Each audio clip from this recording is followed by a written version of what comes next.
मैं आमिर हूँ news nation से। अभी सीबीएसई ने री एवेल्युएशन पोर्टल जो है उस पे उसकी शुरुआत करने की बात की थी और आज अभी भी उसको खोल रहे हैं हम, तो अंडर मेंटेनेंस दिखा रहा है। मतलब अभी भी आप जो मेरे पीछे वीडियो चल रहा है उसमें एक बच्ची का ट्वीट मैंने डाला है। यही शिकायत उसने की कि साहब हमें आगे भी कहीं अप्लाई करना है, उसकी लास्ट डेट आज है और वो अप्लाई नहीं कर पा रही क्योंकि पोर्टल बंद है।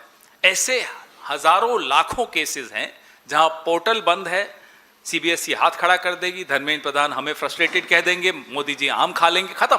इनका क्या होगा? एक और ट्वीट मैंने इसमें डाला है जहां एक बच्चा मार्मिक अपील कर रहा है, मोदी जी आप अपने बच्चों की सुनिए। और वो अपील मोदी जी से नहीं, हम सबसे है। उसके एक दोस्त ने सुसाइड कर ली। नौजवान, इतना दुखी नौजवान हमने नहीं देखा इस देश में कभी भी। हम सब उस दौर से गुजरे हैं जब प्रेशर बहुत होता है, लड़के लड़कियों दोनों पर प्रेशर होता है। एक उम्र की दहलीज पार करके हम टीनेज खत्म करके 20 की उम्र में आ रहे हैं, 19 की उम्र में आ रहे हैं, 21 की उम्र में आ रहे हैं। वैसे ही प्रेशर बहुत होते हैं, समाज के प्रेशर बहुत होते हैं, परिवार के प्रेशर बहुत होते हैं। बहुत छोटे गांव देहात से आते हैं तो लड़कियों पर शादी का प्रेशर होता है और उस दौरान उनको कुछ कर दिखाने की इच्छा होती है, चाहत होती है, कंपटीशन में जाना चाहते हैं या चाहती हैं। उसमें सरकार आपको कुछ सहूलियत दे, उसके स्थान पर आपको आपकी मुसीबतें और बढ़ा ले कि आप आत्महत्या के कगार पे चले जाएं। ऐसी सरकार को आप क्या कहेंगे? उसको आप अपना कैसे मानेंगे? जी सर, मेरा भी यही सवाल था पहला। ये CBSE x tends deadline for scanned answer book request amid website disruption. अब ये भी आया कि वेबसाइट में दिक्कत है, तो जो लोग भी इवैल्यूएशन की मांग करें उनको अब ज्यादा समय लगेगा, डेडलाइन बढ़ गया है। साहब अगर हम और आप प्रेशर डालेंगे तो कहेंगे चलो 2 दिन और बढ़ा दिए। बात वो नहीं है। बात यह है कि सफर कौन कर रहा है। धर्मेंद्र प्रधान तो नहीं सफर कर रहा, मोदी जी तो आफूस आम खा रहे हैं या लंगड़ा आम खा रहे हैं, कोई भी खा रहे हैं। कौन सफर कर रहा है? सफर ये 18.5 लाख बच्चे और उनके माता पिता कर रहे हैं।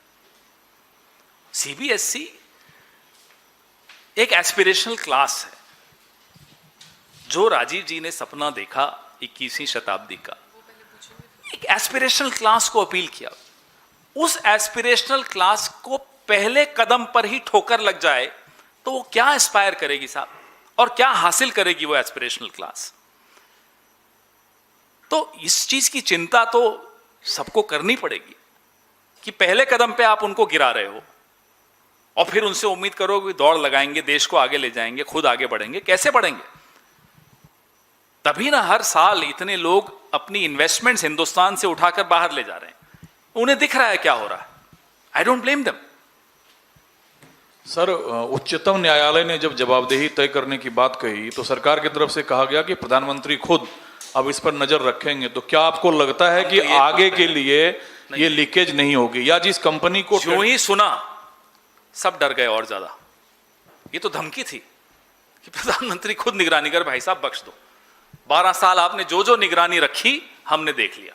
आप बस ये सलाह दो कौन सा आम खाना है और रेसिपी 2-4 और भेज दो कि आम पाना कैसे बनना चाहिए, उसमें नींबू डालना चाहिए या नहीं डालना चाहिए। क्या ये प्रधानमंत्री हैं? ये प्रधानमंत्री हैं।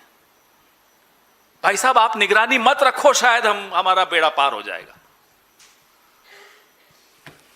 पवन ji, leader of opposition Rahul Gandhi ने भी इन बच्चों के साथ मुलाकात की, एक वीडियो सोशल मीडिया पर और हम लोग के साथ भी साझा किया गया है। और आप भी तमाम सवाल जो है वो उठा रहे हैं, लेकिन इसका निवारण क्या मानती है कांग्रेस पार्टी? किस तरह से बच्चों को इस फ्रस्ट्रेशन से, इस परेशानी से बाहर निकाला जाए ताकि वो आगे के लिए अपने आप को तैयार कर सके? 54 साल 7 महीने हमने भी सरकार चलाई ना, कभी ऐसा होता हुआ सुना आपने? सीबीएसई एक पैमाना माना जाता था, पैमाना ही तबाह कर दिया। अब आप हमसे पूछते हो साहब क्या सलाह है हमारी? आपको तो सब कुछ बदलना है ना, नेहरू जी के वक्त का, इंदिरा जी के वक्त का, राजीव जी के वक्त का, नरसिम्हा राव जी के वक्त का, मनमोहन सिंह जी के वक्त का, सब बदलना है ना। बदल लीजिए, देख लीजिए। सड़कों के नाम बदलने, शहरों के नाम बदलने, एयरपोर्ट्स के नाम बदलने, बदलना है बस सब कुछ। नतीजा देख रहे हैं आप की रुचि ही नहीं है सरकार चलाने में, आपकी रुचि है सरकार में आने में, फिर उसके बाद लूट खसोट मचाने में। कोई रुचि नहीं है आपकी नौजवान में। जाए भाड़ में, कोई दिक्कत नहीं देश, इनको कोई दिक्कत नहीं। पवन जी, मेरा सवाल ये है कि आप लोगों के आरोपों के बीच में ये कहें कि राहुल गांधी के आरोपों के बाद शिक्षा मंत्री धर्मेंद्र प्रधान ने कहा है कि मूल्यांकन में जो भी गड़बड़ी पाई गई है हम उसको सुधार लेंगे, समाधान निकाल लेंगे, मैं पूरी जिम्मेदारी लेता हूं। क्या इन कहें? सब आत्महत्याओं की जिम्मेदारी लेते हैं, लिखित में ले लें। एक पूरी की पूरी पीढ़ी कुंठाग्रस्त कर रहे हैं, जिम्मेदारी लेते हैं। जिम्मेदारी लेकर क्या करेंगे? इस्तीफा देंगे। लाल बहादुर शास्त्री जिम्मेदारी लेते थे, इस्तीफा देते थे। माधवराव सिंधिया जी जिम्मेदारी लेते थे, इस्तीफा देते थे। दें,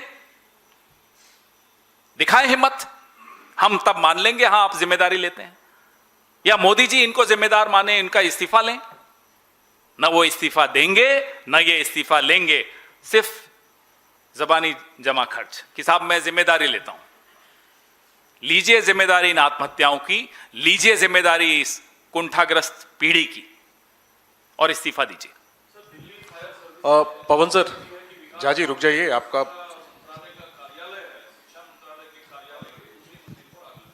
मैंने तो प्रेस वार्ता शुरू करते ही बताया आपको कि साहब आग लगी है। क्या जो सवाल हम पूछ रहे हैं उनके जवाब उसमें झुलस जाएंगे? यही हम जानना चाहते हैं। इस वक्त पे शिक्षा मंत्रालय के दूसरे माले पर आग लगना संयोग है या प्रयोग है, ये हम जानना चाहते हैं। सर, जो विवादित कंपनी है, जो विवादों में आई है, उसका मुख्यालय हैदराबाद में है। आप आरोप लगा रहे हैं कि उस कंपनी के बीजेपी के आला नेताओं के साथ रिश्ते हैं, वित्तीय लेन देन का आरोप लगा रहे हैं। राज्य में आपकी सरकार है, तो क्या हम अपेक्षा करें कि जो तेलंगाना की कांग्रेस सरकार है वो इस मामले में कोई पहल करेगी और इस कंपनी पर जांच करेगी, कंपनी की जांच करेगी, ताकि जो आप आरोप लगा रहे हैं उससे संबंधित कुछ फैक्ट्स ठेका किसने दिया? हर तरफ से आपको केंद्र सरकार को बचाना है। माफ कीजिएगा जैनेंद्र जी, नहीं मेरे को बोलने दीजिए। अब आपने पूछ लिया ना, माइक अब मेरे पास है, अब आपके पास नहीं है माइक। अब बोलेंगे साहब हैदराबाद में जिस वार्ड में ये कंपनी है उसमें बीआरएस की कॉर्पोरेटर है, अब बीआरएस की जिम्मेदारी डाल दो। बीजेपी को बचाना है। ठेका किसने दिया? केंद्र सरकार ने दिया। एक्शन कौन लेगा? केंद्र सरकार लेगा। लेकिन एक्शन नहीं लेगा केंद्र सरकार, क्योंकि ब्लैकलिस्टिंग का क्लॉज हटा दिया गया है। खींच खांच के कहीं ना कहीं आप नेहरू जी तक ले ही आओ भाई साहब, मान जाओ मेरी बात, छोड़ दो ना। रेवंत रेड्डी की क्या गलती, आप तो नेहरू जी पे आओ कि वो जो जगह है जहां वो जमीन है जिस पर वो फैक्ट्री है, वो जमीन पे नेहरू जी ने कुछ किया होगा, तो नेहरू जी की जिम्मेदारी, मान जाओ, चलो खत्म करो बात। ये 18 घंटे काम करते हैं प्रधानमंत्री। नेहरू जी बेचारे मरने के बाद आज तक काम कर रहे हैं साहब, इनको काम ही नहीं करने दे रहे। इतनी मेहनत करने वाला कोई देखा आपने? और किसी का नाम लेना है, इंदिरा जी का लेना है, बता दो। राजीव जी, नरसिम्हा राव जी, अरे नरसिम्हा राव जी तो हैदराबाद के थे, आंध्रा के थे, तेलंगाना के थे, बताओ जी, उनकी गलती होगी। और मनमोहन सिंह जी 10 साल प्रधानमंत्री थे, 12 बार गए तेलंगाना, हैदराबाद, हो सकता है उनकी गलती हो। सोनिया जी की भी गलती हो सकती है कि तेलंगाना बनाया उन्होंने। मोदी जी के अलावा सबकी गलती है। किस चैनल में है जैनेंद्र जी आजकल आप?